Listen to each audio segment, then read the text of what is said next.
Hello guys, and welcome to Ride VIP, the Rideshare channel. My name is Serge, and in today's video I want to talk about how much money I made in the last 6 days, Monday through Saturday, and how much money I actually made yesterday, and the amount of money that I plan to make today, and what I think overall week is gonna look like. Kind of funny thing is, one of my first videos that I posted, one of you guys watched that video and said it's fake, and I'm like, what's fake? So anyways, I hope I'm not making more money than you guys, because I think this is basically what everybody should be making. But either way it goes, yesterday I made $510 because I did complete one of my main challenges, which was basically do like 70 rides, and I will get an additional $160, okay? But the second portion of that challenge is complete an extra 40 rides and then get an additional $240, and that's what I need to work on today. I have up until 5 a.m. to complete that challenge, and currently it's 1:50. So it's gonna take me 1 hour to commute to Charlotte. I may or may not head straight to Charlotte. I might just go ahead and start working in South Carolina to see what's gonna work, and we'll go from there maybe. I do have about, if I waste 1 hour at commuting, driving toward Charlotte, I will still have extra 2 hours to do whatever. If I need to log out, take a break, have some lunch, that kind of thing. Okay, so anyways, let's take a look at this. I'm just gonna take a look at my phone. So for the last 6 days I have made $2,193.92. I have worked 69 hours and 41 minutes, and I did 179 rides in that time. With that being said, there is a challenge that I was talking about, 40 additional rides. Let's talk about that challenge. So it's right here. So this ends Monday morning. It's an extra $240. So I have already completed 7 out of 40 of those rides. So I actually got lucky and was able to do 77 rides in 2 days, just in Friday and Saturday. Not only that, but I did not work my usual schedule. I did not do like 6 p.m. to like 6 a.m. I have worked basically 6 in the morning all the way to midnight. The next day was like, I started like 9 in the morning all the way to 3 o'clock in the morning. And if the timing doesn't make much sense, that is because of all the commuting I gotta do and all of the breaks and whatnot, and also running into traffic, even though it was the weekend. But anyways, yesterday I knew that I was going to complete the second portion of that, the first portion of that quest, but just, on the second day I was going to complete it and get my 160. I was thinking, however, that I would complete it. Maybe, that would be kind of cutting it close, because I needed to do like 32 rides, and you already know, it's possible to do like 36 rides, like in 12 hours, but to do 40 in a single day, it's kind of hard, kind of challenging. Not unless you do some cherry picking like crazy. But anyways, I ended up doing a lot more rides yesterday. I think I did like 39 rides, something like that. So that gave me an additional 7 rides for the second challenge. So now I have 33 more rides that I gotta do today. Well, up until 5 o'clock in the morning anyways. If I do that, then I'm able to get 240 ride bonus, and that would mean I completed 110 rides in 3 days on the weekend. So that would be great. Okay, so with all that being said, why is that important? If that happens, guys, that happens, and you could already see I am nearly at $2,200 income right now, nearly. We're just $6 away from that, okay? And actually, I already got that in tips, so in cash tips, slightly above that, anyways. So let's just say 2,200 is what I made in the last 6 days. Normally, I expect to make at least $300 just a normal day. Lately, it's been above that. It's been above 300 without any special bonuses. Just whatever's going on your map.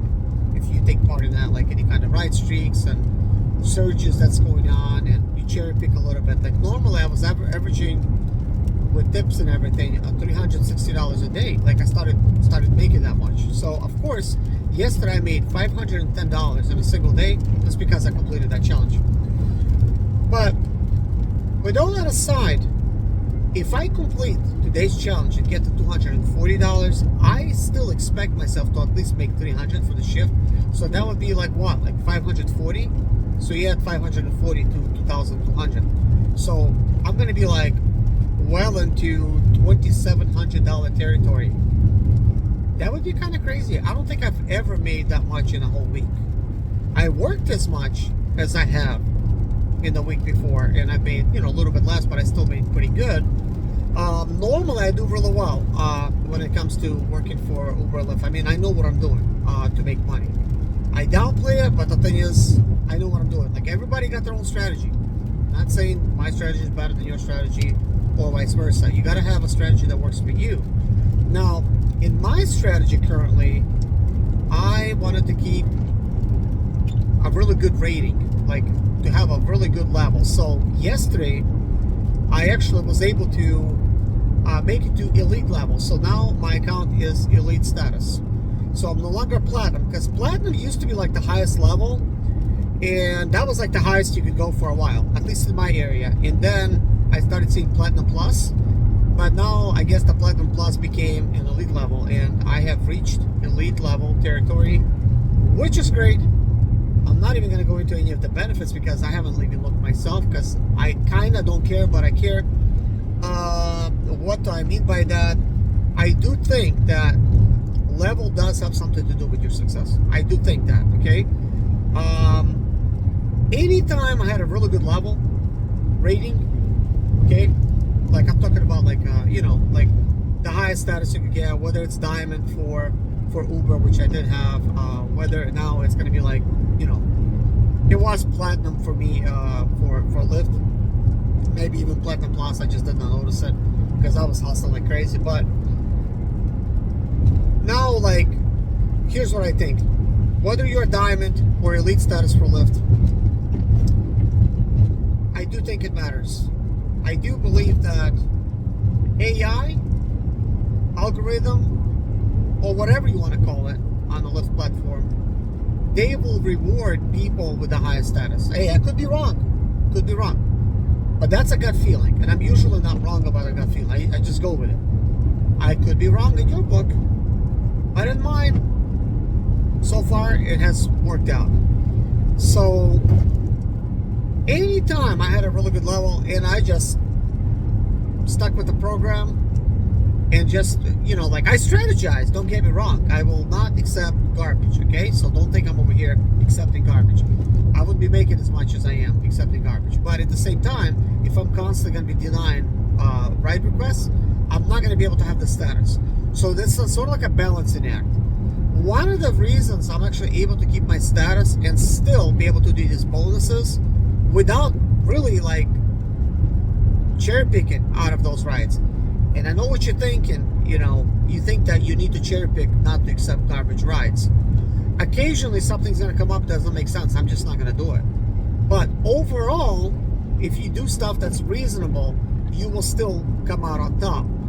And when I say reasonable, it depends on what you're doing. If your goal is not to select a challenge and instead just cherry pick, then you've really got to cherry pick, okay? In my situation, I'm trying to do a couple things. I'm trying to make as much money as possible, complete all of the challenges, completing all the challenges with canceling and not accepting the least amount of rides as possible, and trying to not lose my status because of all the cancellations. But anyways, I lost track of exactly what I was gonna say. But either way, it's it is a different game that I'm playing right now. It's basically kind of like be the best that you could be as far as the driver goes and make the best out of it. Oh yeah, I remember what I was gonna say, because this is all true. One of the ways not to lose your status and not to get garbage rides is to be able to select a radius that you want to work in.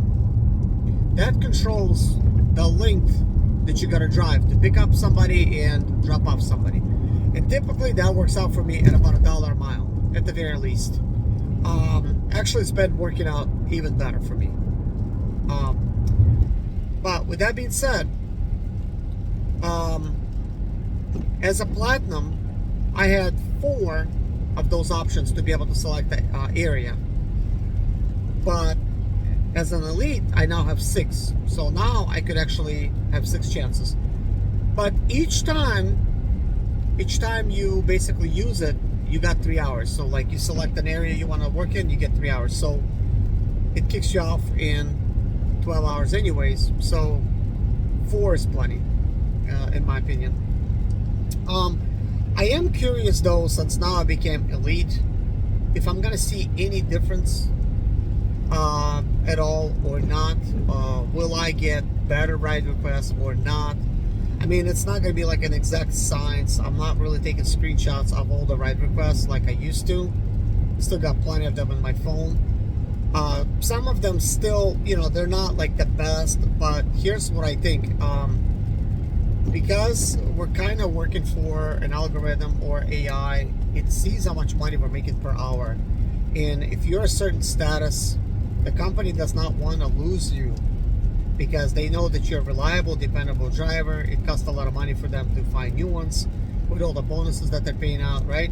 So they much rather reward you. They will find ways to reward you. So maybe they will see like, oh, you're making nothing but like $80 in 4 hours, which would be kind of like not a lot for me. And yesterday I did see those numbers, and Friday I've seen those numbers. The beginning 4 hours, that's how it was for me. And I'm thinking, maybe today's gonna be $250 a day, not a $300 like I was hoping. But then I'm wrong. I would make $360. So, but yeah, they're noticing that. Okay, you are taking the rides, you're doing all this stuff, but you're not making enough. They already know that you need to make money in order to stick around. They're noticing that you're really reliable and you're doing everything, like taking a person, delivering them, like you're not causing them any headaches. They will want to make sure that they reward you for that, and I think it happens automatically. It's just in the system programming. It will start offering you more higher paid rides. And I know it might seem like maybe it's because of the weekend, the rides are just surging more and you're getting higher prices. But at the same time, I've seen rides that like they show up on my screen. It's paying like $10 for a ride that goes 4 miles, and I don't even see where the money came from. Like, I don't see any surge bonus and stuff out on that. Like, it doesn't show up. Like, unless it just doesn't show up, I don't know. But somehow the price was like adjusted, even though I was not in the bonus area. It did not notify me that that ride came, like with a bonus. But the ride still, like $2-3 a mile, and I take it. Or sometimes even more than that. Could even be $5 a mile. So it doesn't even make sense. But to get to that point, I've taken, I'm not gonna say trash rides, but I've taken a lot of cheaper rides. But here's the thing: since my strategy is to complete the ride challenges, like a certain amount of ride challenges, like yesterday I was working on completing 70. That means I need to have more shorter rides than the longer rides, because the longer rides will make it impossible for you to complete it. So this is why I strategize. And like right now, I even know I need to technically just not even waste time, go to Charlotte. There's a soccer game going on, and just select 5-mile radius, 10-mile radius, what have you, around Charlotte. At least I'm not going further, and just work in that area. And if things are not busy, make a bigger radius. If things are really, really busy, then make a smaller radius, like the smallest you could make it. Usually, I just select the 5-mile radius. I want to make sure that in that radius, I still highlight the airport, and in that radius, I still got the downtown. And that's kind of like been my primary focus, and that has worked out for me so far, you know. But anyways, I did not think 4 days ago that it's going to be possible for me to complete this challenge and actually make about $2,700. My goal actually is, like in my mind, to make $2,500 this week. I think we could do that. I mean, I'm already at 2,193. Even if I don't complete the challenge, I am still hoping to make at least $300 and then some, you know. But if I complete the bonus, I'm like above and beyond what I wanted to complete. But my weekly goal, like the earnings goal that I have selected, I have hit right away. I actually have the highest goal so 1,590 is my weekly goal. That's usually what I want to make for the week. But that does not mean I'm working every day either. That usually means I'm just doing a weekend. And I already told you guys many times, you know, I change my plans around. Like, sometimes I work only the weekend. Sometimes I'm working 4 days in a row. Like, lately, I've been working a whole week. But the way it all started 3 weeks ago, I'm just thinking, look, I'm just going to work this Thursday, Friday, Saturday, and Sunday. And then I'm working, I'm thinking, this is not bad. Let's see what we could make out of it. So, already in the middle of this week, just because I've been working so hard, not only that I've been tired, right? But also this is kind of getting old. I'm that type of person. I like change. I like to be able to do different things all the time. I like to be able to switch things up. But it's been so good as far as the income goes that I don't want to really change that right now. But even like middle of last week, I'm thinking, man, I'm kind of getting sick of this, you know, even though it's good money, but like just the repetitive of it. Like, and plus I'm working 16 hours a day. I mean, you could see by how many hours I worked, and you can clearly see I've been really hustling. But there's a new challenge coming up. So there is another challenge coming up, and I will mention this now, but I will say it again in case nobody watched this video till this end. Where is that challenge? I don't know. Why is it not showing up right now? Let's see, maybe I have to view all of the opportunities. Let's see. Yeah, right here. So I already have selected a new challenge. This is gonna start off on Monday. The challenge is gonna be $230, and it's gonna last till Friday, 5 in the morning. So I got some time to do this, basically 4 days. It seems like 5, but it's just 4 days. So I need to complete 70 rides for the first portion and get $80, and the second portion 50 rides and get $150. Now that's 120 rides. I do think it's possible, just because I could definitely do 30 rides in 12 hours. You're supposed to do at least 36 in 12 hours. I'm just looking at it like 3 rides an hour. That's possible. So even at 30 rides a day, that's 120 rides. So that bonus is feasible. Like the one I'm doing now, 110 rides in 3 days. That was a lot more challenging. But hey, I think I should be able to complete it, unless Lyft starts playing games and stops giving me rides. I should be able to complete it, because that has happened before. That I just need like a couple more rides, areas are surging, and nothing is happening. So yeah, that can be annoying. So I really hope that doesn't happen. I hope I could complete it. Otherwise, I would probably be giving him a call and letting him know, like, you know, what's up, you know, what's really going on. But anyways, guys, thank you so much for watching this video. Take care of yourself. Good luck. Hopefully you guys be successful. Hopefully you learned something from this. I'm just sharing my feedback with you guys, you know, so take it or not take it. But anyways, see you guys. Bye.